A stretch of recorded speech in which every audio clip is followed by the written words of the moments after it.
habeen wanaagsan daawadayaal ku soo dhawaada caawa iyo caalamka waxaan ahay Cusmaan Cabdi Xasan qodobada wararkeena ugu waaweyn waxa ay kala yihiin Ra'iisul Wasaaraha UK Boris Johnson ayaa habeen ku qaatay qaybta daryeelka degdega ee isbitaalka kadib markii xaalkiisu sii xumaaday warbixin ayaynu idinkaga haynaa xaaladda Ra'iisul Wasaaraha wararkeena kalena waxa kamid ah qaaradda Aasiya Shiinaha ayaysan cid u dhiman fayraska iyadoo xaalad degdeg ah looga dhawaaqay Tokyo toddobaad ayaa laga joogaa ilaa markii dawladda Uganda ay xayiraad ku soo rogtay dalka balse sidee loo hakin karaa fayraska iyadoo dadka nolol maalmeedkoodu qalqiil gelin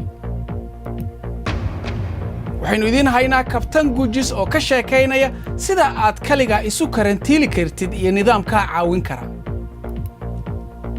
kala soco BBC News Somali Television-ka raadiyaha online-ka iyo bogagga bulshada halkani waa London barnaamijkuna waa caawa iyo caalamka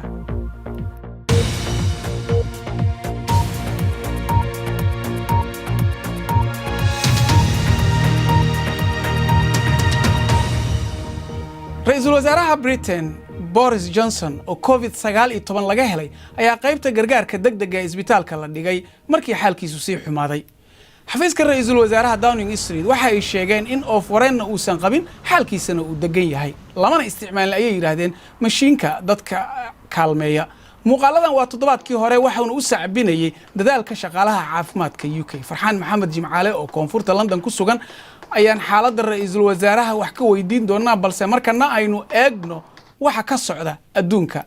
waxaan ku bilaabanaynaa akhbaar wanaagsan Shiinaha oo halkii uu fayraska ka soo bilowday ayaa markii ugu horeysay ilaa iyo bishii January aan wax dhimasho laga diiwaan gelin balse kiisaska adduunka oo dhan wali kor ayay u socdaan ilaa hadda waxa la xaqiijiyay 1.3 milyan oo kiis 75,000 ayaana u dhimatay adduunka Talyaaniga wali dhimashadu dadka waa ay sii sareysaa 636 dhimasho hor leh ayaa laga soo sheegayaa tirada dhimashadana waxa ay ka badan tahay 16,000 Spain way korortay dhimashada 7,000 oo ruux ayaa hadda qaybta daryeelka degdega ah ku jira Faransiiskana waxa lagu soo warramayaa dhimashadii ugu badnayd ilaa iyo markii safarkan uu ka bilowday Kuuriyada Koonfureed tirada kiisaska cusub ayaa 50 hoos uga dhacday labadii maalmood gudahood balse mas'uuliyiinta waxa ay ka digeen in la feejignaado ama mar kale uu fayraskan dilaaci karo dhinaca kale Japan waa dalkii ugu dambeeyay ee caasimadiisa ku soo roga xaalad degdeg ah kiisaska magaalada Tokyo ayaa laabmay toddobaadkii hore mas'uuliyiin ku sugan wadanka Mareykankana waxa ay ka digeen in la dabciyo xayiraadda dadka iyadoo dhimashadu ay gaartay ku dhawaad 11,000 in ka badan 1,000 ruux ayaa dhimatay shalay muuqaaladana waxa ay muujinayaan dad safaf ugu jira dukaamada meelaha cuntada laga bixiyo iyo xarumaha shaqada waa maalin uu kadib markii madaxweyne Donald Trump uu sharaxay rajo ah in kiisasku gaareen heer siman oo aysan kordhayn meelaha ugu daran ee xanuunka uu saameeyay Mareykanka waa gobolka New York Sheikh Yahya Yusuf Umar imaamka masaajidka Bilal waxa uu ku sugan yahay Buffalo qadka iskaabka ayuu hadda toos ugu jira Sheikh Yahya soo dhawow sawir guudna naga sii marka hore xaaladda New York السلام عليكم ورحمة الله وبركاته الحمد لله والصلاة والسلام على رسول الله ولا العثمان وخير الله نصيرتها دوان محام كل هذاي وأدكم هاتنتين أي حالة داد يوري سنة ولا كي عثمان لبعت حوق لا يهجر تساد وقت هاي بقول كي محام كل هذاي صدح بقول يتضباطهم كن أيام أمريكان ولن حباب محام كل هذاي حنون كهسي وقاعدي كل تمن كنا ساعة شكتوي لقول انتي أن حالة نيويورك جودهان والله سعتاي وحوي عدد كوحو قاري بقول يكوب يصدم كن سيدات بقول يصدم لما شدنا وحوي بسوق قاري لا يشم بقول تقريبا وحنا مرين صدح ويك كهرنا وحا إعلامية محن كلا جفرنا كوما وحو يري حالة دق أيا كسر لعدي مركا سيدي ذا وحلو بدني هاي جريها والجوجنا جريها لو بدني لكن ماشي وجود درنت هاي وماشي اللي راد نيويورك أو لما شديد أي تاجنت حالة أي تاجنت لبي تضباط كون يبقى يكوب سيدتن إيوه لما شدنا أي تاجنت ونيويورك سيتي وكلياته صدح كن يشم بقول أيا كل متى ما أنت لكن الحمد لله ويرفعنا وما أنت وغير نايد واحد نبقى والله شو شيء قام لما شاء الله صار شيء ميجود ساد وقت هينا وحوي نيويورك محن كل هذاي حالة نيويورك محن كل هذاي جودهانيد قبلك وح لبته وجوين وحوي وح والبوال حري shut down bay wada noqotay khusuusan waan gartay sheekh Yaxya khusuusanna waxaad aad u xaaladda dadka islaamka ah ee ku sugan New York iyo siday u saameysay inkastoo Soomaali badan aanan halkaas ku maqal laakiin way jiraan isleeyahay guud ahaan bal nooga waran iyada saameynta ku yeelatay walaalow horta sida saameynta uu leeyahay COVID-19 waa saameyn caam ah horta uma kala aaba yeelay muslim la'aan maba jirtoba marka dhibta meesha jirta xaaladan maxaan ku leeyahay dadka muslimiinta xaliyan meesha aanigu joogo imaamyadii oo dhan waa wada kulanay waxaan ku heshiinay in xaalad istinfaar wax la yiraahdo xaalad degdeg ah oo intaas dhibaatadu ay soo gaadhay meesha u badan tahay iyo 100 iyo wax ka badan ay ku dhinteen waxa weeye waa meesha la yiraahdo New York City laakiin inaga xaggeenan wax dhimasho ah wadi hatta aan lama sheegin laakiin shirkeeni ugu dambeeyay imaamiyadu aan ku wada kulanay ilaa 20 masaajid waxaan go'aansanay maxaa haddii uu qof inaga dhinto sideen yeelana sideen ku aasayna intaasina khabarkaas waxaan ka warsugaynaa hatta aan wali anagoo khadka ku wada jirno anagii maxaan ku dhakhaatiirtii muslimiinta ah haddii ay dhintaan sidee baan u aasi lahayn iyo fatwadii loo aasi lahayn waxaan laga warsugay waxa weeye waa kaliya khatarada waan gartay aad baad u mahadsan tahay Sheekh Yaxya Yuusuf Cumar oo nooga soo biiray Buffalo aad baad u mahadsan tahay Sheekh Yaxya markana dhaqaaliyahano iyo khubaro badan ayaa walaac ka qaba in viruska corona uu curyaamin karo nolosha caalamka muddo dheer taasina ay keeni karto in uu hoos u dhac weyn uu geliyo dhaqaalaha adduunka waxaynu eegi doonaa in cudurkani uu gaabis gelinayo dhaqaalaha iyo in uu gaarsiin doono meesha ugu xun oo ah in ay dhacdo shaqo la'aan iyo dhaqaale xumo aad u daran Farxaan Maxamed Jimcaale ayaa ka waramaya fayraska corona waxa uu sababay in ay hoobtaan saamiyadii suuqyada caalamka qiimihii shidaalka hoos u dhaco kumaan kun oo duulimaadyahana la joojiyo inkasta oo bangiga dhexe ee Mareykanka uu soo farageliyay suuqa New York khasaaro weyn ayuu la kulmay bishii March suuqa Britain ee FTSE 100 wuxuu gaaray meelihii ugu hooseeyay qiimaha shidaalka ayaa isna tagay halkii ugu xumayd ilaa dagaalkii gacanka waqti dheer oo fayraska uu sii jiro halistiisana waa ay sii kordhaysaa caalamku qarka miyuu u saaran yahay haddaba hoos u dhac dhaqaale mise dhaqaale gud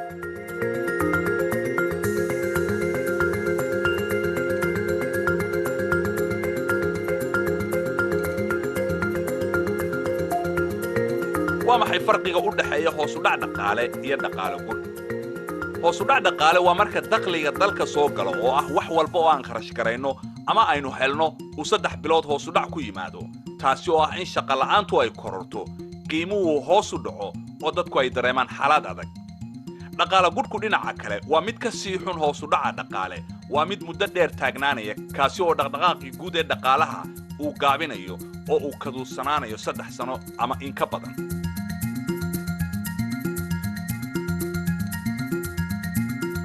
fayraska corona haddaba xaggee ayuu ka soo galayaa COVID-19 waxa uu dhaawac u geysanayaa dhaqaalaha waana tan sababta ma hor istaagin alaabadii loo baahnaa ee warshaduhu ay samaynayeen laakiin waxa uu saameyn ku yeeshay dalabkii taasi oo ah dadkii dibadda aadi lahaa ee wax qarash garayn lahaa oo la joojiyey lacagna aysan ka bixin dhaqaalaha adduunku waxa uu dareemayaa saameyntii ka soo gaartay 10 sano ka hor taasi oo sababtay in malaayiin qof ay waayaan guryahoodii iyo shaqooyinkoodii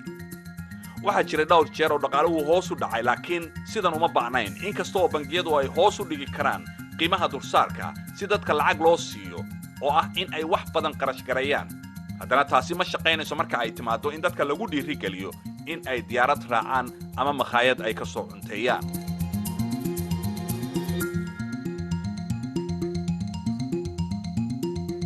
sidee haddaba u ekaan karaa dhibaato kale oo dhaqaale waxaa jira wax badan oo aynan ka aqoonin fayraska corona oo aan la saadaalin karin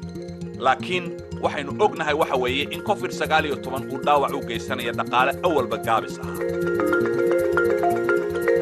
dhaqaaliyahanadu waxay saadaalinayaan in haddii uu sii socdo saamayntiisa sanad gudihii ay noqon doonto wax weyn shirkado la xiri doono shaqooyinka oo la waayo nolosha oo isbedesha dadkii oo ka fogaada baararka inay ka soo cunteeyaan dukaamada iyo goobaha isboortiga oo aanay tegin iyo inaanay safrinba dhibaatada in dhaqaaluhu hoos u dhaco way sii kordhaysaa waxaana jira halis ah inuu jiri doono muddo dheer dhaqaale gudh laakiin waa muhiim in la ogaado Wuhan oo halkii uu ka soo bilowday fayraska in warshadihii xirmay si tartiib ah u furmayaan dadkana loo ogolaaday in guryahooda ay ka soo baxaan oo ay shaqada ku laabtaan haddii uu dhaqaalaha adduunku uu burburo oo fayraska wax laga qabto soo kabasho degdeg ahna waa suurtagal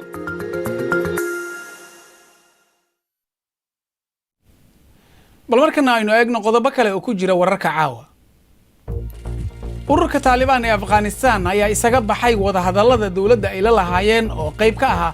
heshiiskii u dhaxeeyay iyaga iyo Mareykanka wada hadallada ayaa ujeedkoodu ahaa sii deynta maxaabiista ay labada dhinac kala haystaan afayeen u hadlay Taliban ayaa ku eedeeyay dawladda inay hor istaagayso sii deynta balse wakiilka wada xaajoodka ee dawladda ayaa sheegay in dalabka Taliban uusan macquul ahayn WhatsApp ayaa xadeynaya inta jeer ay dadka sii gudbin karaan fariimaha tani waxay qayb ka tahay dadaal lagula dagaalamayo wararka beenta ah hadda waxa la ogol yahay oo kaliya hal fariin halka markii hore ay ahayd ilaa iyo 5 shirkadaha waaweyn ee tiknoolajiyada ayaa lagu dhaliilay in ay fududeeyeen faafitaanka wararka beenta ay ku saabsan COVID-19 mar walba waxaad nagala socon kartaan BBC Somali Facebook fadlan raadi BBC News Somali halkaasi oo aad ka heli doonto muuqaallo falanqayn dheeraad ah iyo wararkii ugu waaweynaa si aad u hesho wararkii ugu dambeeyay ee Soomaaliya caalamka nagala soco BBC Somali Twitter iyo Instagram wali waxay noo soo socda oo idin haynaa Kabtan Gujis oo ka sheekaynaya sidii aad kaliga isu karantiin lahayd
wali waxa daawanaysaan caawiya caalamka bal aan idin xusuusiyo qodobada wararkeena ugu waaweyn Ra'iisul Wasaaraha UK Boris Johnson ayaa habeen ku qaatay qaybta daryeelka degdega isbitaalka kadib markii xaalkiisu sii xumaaday qaaradda Aasiya Shiinaha ayaysan cidi u dhiman fayraska iyadoo xaalad degdeg ah looga dhawaaqay Tokyo Ra'iisul Wasaaraha wadankan Britain Boris Johnson ayaa habeen ku qaatay isbitaalka iyadoona oxygen la siinayo hadda xaaladda ra'iisul wasaaraha waa sidee Farxaan Maxamed Jimcaale ayaa qadka toos ugu jira Farxaan bal marka hore nooga waran xaaladda ra'iisul wasaaraha halka ay marayso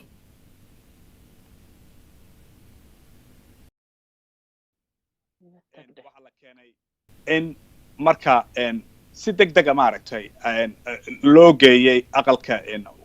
laga soo qaaday aqalka uu ra'iisul wasaaruhu uu degan yahay oo axadii la keenay marka axadii markii isbitaalka la geeyay isbitaalka St Thomas Hospital oo wax yar oo u jira aqalka baarlamaanka webiga dhinaciisa kale ku yaala ayaa waxa dhacday in saacado gudahooda dana la yiri waxa loo sii wareejiyay qaybta daryeelka degdeg ah lagu siiyo dadka bukaanada ah marka Boris Johnson sidaynu ka warqabno waa nin 55 jir ah xaalad caafimaad darro oo hore u qabay ma jirto laakiin hadda waxa la sheegayaa in aanay wax mashiina ku xirnayn balse xaaladiisu ay liidato oo wali lagu hayo qaybtaasi degdega ee isbitaalka St Thomas waa tahay Farxaan ra'iisul wasaaraha hawsha uu ku jiray marka laga reebo xilkiisii guud xaaladda hadda COVID-19 ayuuba wax ka maareynaya maadaama isbitaal ku jiro waa sidee marka hawshiisa yaa qabanaya tii dalkaba horta cusmaan tan iyo markii oo caafimaadkiisu uu la sheegay in cudurkan uu qabo waxa jiray jahawareer fara badan laakiin mar walba waxa uu soo duubi jiray fariin oo kaga hadlayo halka xaaladdu wax marayso shirarka waxa uu uga qayb gali jiray oo uu ku gudoomin jiray dhinaca videoga ama internetka laakiin wixii hadda ka dambeeyay ilaa axadii markii la geeyay isbitaalka oo xaaladiisa la yiri way liidataa waxa dhacday in waliba 24 saac ugu dambeeyay ilaa xalay oo uu ku bariyay qaybtan gargaarka degdega dadka la geeyo isbitaalka in xogayaha arrimaha dibadda Dominic Raab uu u wakiishay in uu ku xigeen u sii ahaado oo uu howlaha u sii wado isaga ayaa shirki jiraa'id oo ugu dambeeyay hadda 5tii galabnimo qabtay oo xaaladda ugu dambeysay ee COVID-19 ee waddankan UK ka warramayay laakiin su'aalo badan baa la weydiiyay oo la yiri ma adiga awoodda haya oo hadda marka dhowr jeer waa uu ka warwareegto waxa uu yiri guddiga guud ee golaha wasiirada ayaa si wada jira go'aamada u qaadanayo dawladuna waa ay shaqaynaysaa hawshana waa ay socotaa wixii uu ii wakiishay ra'iisul wasaaraha ayaana samaynayaa buu yiri ilaa xaaladiisu ay ka soo fiicnaanayso marka asaga oo kaliya ma xanuunsano rag fara badan oo dawladda ku jira ayaa xanuunsan oo uu ka mid yahay wasiirkii caafimaadka haweeneyda xitaa lamaanihiisa Caris Simmons ayaa iyana xanuunsan oo waliba Boris hadda ra'iisul wasaaraha u leh iyadana xanuunka ayay qabtaa marka xaaladdu ma wanaagsan laakiin marka aad eegto dhammaan fariimaha ka soo dhacaya dunida oo dhan oo waliba hogaamiyaasha caalamka oo ugu horeeyo Donald Trump iyo xogayaha waddankaasi waa haweeneyda madaxda ka waddanka Jarmalka iyo madaxweynaha waddanka Faransiiska kulligoodba fariimo ay soo dirayeen oo ay leeyihiin waxaan u rajaynaynaa in xaaladiisa caafimaad ay wanaagsanaato laakiin si kasta oo runtii hadda xaaladda waddanka loo eego waa ay cakiran tahay ra'iisul wasaarahana weli inkastoo ay ku adkaysanayaan inaanu ku jirin mashiin ku xirnayn laakiin weli waxa uu ku jira qaybtaasi loogu talagalay daryeelka degdega ah aad baad u mahadsan tahay Farxaan Maxamed Jimcaale oo la socday wararkii ugu dambeeyay ee Britain iyo ra'iisul wasaare Boris Johnson ayuu ahaa aad baad u mahadsan tahay Farxaan waxaa ka soo wareegatay toddobaad markii waddanka Uganda ay xayiraad ku soo rogtay dalkeeda si ay u xakamayso viruska corona sida dalal badan oo Afrikaan ah Uganda dadkeedu waxa ay ku tiirsan yihiin lacagaha ay maalintii soo shaqaystaan taasoo macnaheedu tahay in xayiraadda ay ku adkeynayso dad badan in ay qoysaskoodu aysan u shaqayn qaar ka mid ah dadka Uganda ayaa ku qasban in ay xaalad aan wanaagsanayn ay ku shaqeeyaan si ay nolol maalmeedkooda u helaan haddaba waxaa dalka Uganda ku nool Soomaali fara badan oo isugu jira ganacsato iyo arday iyo qaar qaxooti ah waxaa qadka Skype-ka magaalada Kampala si toos ah ugu jira Cali Cabdullaahi Sugaal oo ah gudoomiyaha ardayda jaamacadda Embere Cali soo dhawo bal nooga waran xaaladda waddanka sida ay hadda tahay aad iyo aad u mahadsantahay walaal xaaladda waddanka sida la socotaan hal isbuuc ka hor la geliyay lockdown oo aysan socon karin wax gaari ah habeenkiina waxaa la galaa bandow waxbarashadii iyo meelihii la isugu imaan jiray sida meelaha lagu caabudo ilaaha sida masaajidada waxaa la xiray ka hor ganacsatada sida small size iyo medium size-ka aad u saamaysa ganacsada yararka iyo kuwa dhexdhexaadka ah saameyn xoog leh ku yeelatay maadaama wax soo dhoofiskii waddanka dibaddana ay aad u adkaatay waddamadii aadka looga soo dhoofin jiray sida China ay ka jirto restrictions tiro badan saameyn badan ay ku yeelatay maadaama socodka gaadiidka uu yar yahay inta waddankana 10.4 milyan dad gaaraya 10.4 milyan waa dad ku nool hand to mouth waa dad waxay maanta soo qootaan beri ku nool marka waa in kartaa saameynta xoogga leh ee ku yeelan karta lockdown-ka waa tahay Cabdullaahi Soomaali badan ayaa halkaas ku nool oo arday iyo dad ganacsato iyo wax walba isugu jira iyo qaar xitaa qaxooti sida la sheegay marka gaar ahaan ardayda haddaad nooga waranto waa sidii xaaladooda iyaga ardayda jaamacadahooda iyo iskuulaadka waxaa la xiray 20kii bishii amar ka soo baxay madaxweynaha 18 bishii ayaa lagu amray in 20ka la xiro dhammaan jaamacadaha iyo iskuulaadka gabaabo 20ka bishii ilaa iyo hadda ardayda waxay ku jiraan guryahooda ma baxaan meel ma aadaan quarantine inay ku jiraan qof walbiisa waxa loo kaliya waa inuu cunto soo iibsadaa meel kaloo la aadi karaa ma jiro jaamacadihii waa la xayray annaga arday haddaan nahay bahal caafimaadka jaamacad marka hore waxay isku dayeen in workforce-kana lagu daro laakiin markii dambe si collective uga soo wada horjeedsanay annaga muujinay naqshadeena iyo inaan nahay annaga dad ajaanib ah iyo serviceski sida personal protectives ka wadankan aan enough ahayn marka waxay keentay in markii dambe nala ogolaaday inaan annagana noqono dadka fasaxa galayo oo aan sugno iyo laga baxo xaaladda degdega ku jiro aad baad u mahadsan tahay cali cabdullaahi haddaan dib ugu laabano magaalada muqdisho ama wararka imaanaya soomaaliya qof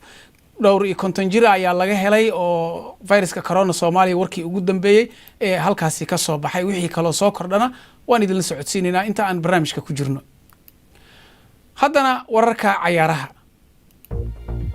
Liverpool ayaa ka laabatay go'aankooda in ay fasax ku meel gaar ah geliso qaar ka mid ah shaqaalaha aan kubadda dheelin raali gelin ayayna siiyeen taageerayaashooda sabtigi ayuu naadigu sheegay in ay dawladda ka dalbanayaan mashruuca ay ku taageerayso shaqaalaha taas oo keentay jawaab cara leh warqad ay u direen taageerayaashooda ayuu madaxa fuliyaha Liverpool Peter Moore raali gelin ku bixiyay wax uu ku sheegay inuu ahaa go'aan qaldan madaxda Formula 1 ayaa soo gabagabeeyay kulankoodii shalay iyaga oo ku heshiiyay in hore loo sii socdo arrimaha ku saabsan in farqiga miisaaniyadda hoos loo dhigo kooxaha ayaa horay isugu raacay in la dhimo 175 milyan oo dollar ee hore 2021 loo sii qoondeeyay lagana dhigo 150 milyan oo dollar taas oo loo sababeeyay dhibaatada dhaqaalaha uu F1 uu ku keenay viruska corona saddex koox ee ugu sareysa ayaa dib u dhigay soo jeedinta lagu sii yareyn lahaa oo laga sii dhigi lahaa 125 milyan oo dollar qaynuuno kale oo hor leh oo 2023 ayaa iyana la diiday Ryan Ramsey waxa uu kabtan ka ahaa markab nuclearka ee badda hoos mara ee la oran jiray HMS Travelance sanadii 2008 ilaa 2011 waxa uu hadda ka hor badda hoosteeda ku qaatay muddo dhan 286 maalmood isaga oo mar qura aan banaanka u soo bixin haddaba waxa uu wax ka yaqaana sida uu qofka ugu noolaan karo keligii isagoo iskarantiilaya waxa uuna bulshada la wadaagaya talooyin ku saabsan sidii uu la tacaali lahaa qofka kelinimada xilliga karantiilka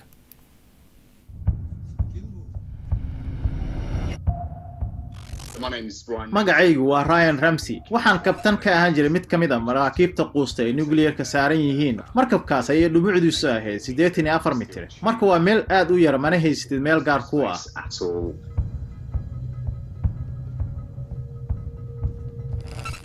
waa marka koowaad yeelo jadwal marka haddii aad jadwalkaas siduu yahay u raacdid waxaa dhacaysa inay howluhu kuu sahlanaadaan oo markaa maalmuhu isku bedelaan usbuucyadana bilooyin mana huba inta ay kugu qaadan karto balse waxaad la qabsan doontaa nidaamkaas adag waa midda labaadee la yaab ayay kugu noqonaysaa marka aan kuu sheego laakiin waa nadaafadda markaad qaab howleedkan cusub la qabsatid marnaba ha ogolaan inuu dadaalkaas hoos u dhaco The third one I would suggest is making sure that you give yourself some downtime. Tan saddexaad waxay tahay qaado waqti gooni ku ah si aad uga nasatid wararka masiibooyinka oo meel walba ka imaanaya iyo arrimaha walaaca leh waxaana dhacaysa inay timaado isafmarin waa iyo dabeecado aadan jeclaysan oo kaaga imaan karta qoyskaaga iyo lamaanahaagaba waxaana habboon inaad xallisid inta aysan weynaan You can see conflict coming, to be quite frank. So you want to de-escalate that as quickly as you can. And probably the tan ugu dambaysa runtii muhiima waxay tahay in aad xiriir wanaagsan la yeelato dadka kula nool amaba haddii aad keli tahay telefoonada kula xiriirtid bulshada taasina moraalka ayay kuu dhisaysaa oo caafimaadkaaga ayaa ku xiran kana faa'iideyso darjiinka gurigaaga taas oo aan anigu haysan marka aan markabka dul saarnaa sidaa daraaddeed waa in aan marxaladan ka fiirnaa dhankeeda wanaagsan isla markaana ogaanaa in ay dad badani ku howla yihiin xal u helidda masiibadan adigana shakhsi ahaan aad qaybtaada ka qaadan kartid si ay howshooda ugu fududaadaan